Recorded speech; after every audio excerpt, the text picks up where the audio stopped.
I swear, one of these days I'm going to stop being so nervous on camera. What do we want to talk about today? Alright, so I think a lot of you have kind of got your eyes on my liquid clutch system lately. It seems to have blown up more than my other posts on Instagram, at least, for sure. But there's a lot more to this new vehicle platform than just that.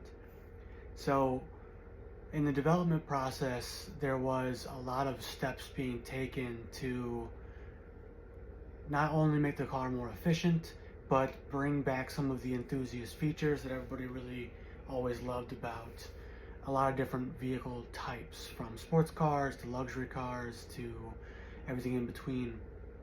So we wanted to encapsulate as much of that into one vehicle as possible, to create a true modular platform that you could just sort of change the bodies and option your way into whatever type of vehicle that you wanted it to be in the end. So in that process, we developed a specialty type of hybrid system that can function without batteries or without electric motors. It utilizes currently a hydraulic energy storage system as the storage medium, manually controlled, so it doesn't require the computer controls and the complicated electronic wiring harness, any of that stuff, safety regulations for the fire hazards.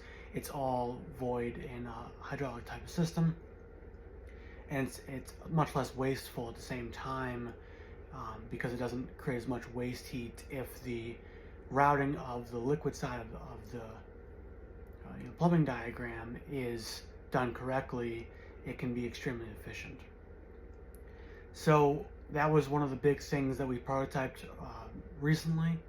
Along with the liquid clutch system, you'll see that there are storage tanks in the back on that tabletop rig that we did some test runs for regen braking, and for the combination of having a modular add-on hybrid unit that's part of the liquid clutch system. So it uses the same pumps and motors and plumbing as a liquid clutch system in a sort of a dual use, by looping in those tanks to collect energy during braking and when you're stopped for engine idling.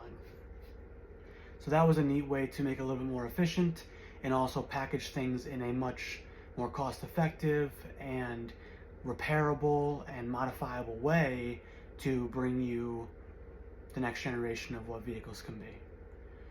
Alright, so that's about it for now, but there's lots more to talk about.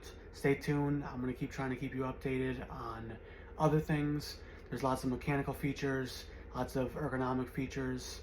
I'm going to try to continue vlogging and breaking down some of those details. If you have any questions, please feel free to ask. I don't always say everything that I'm thinking.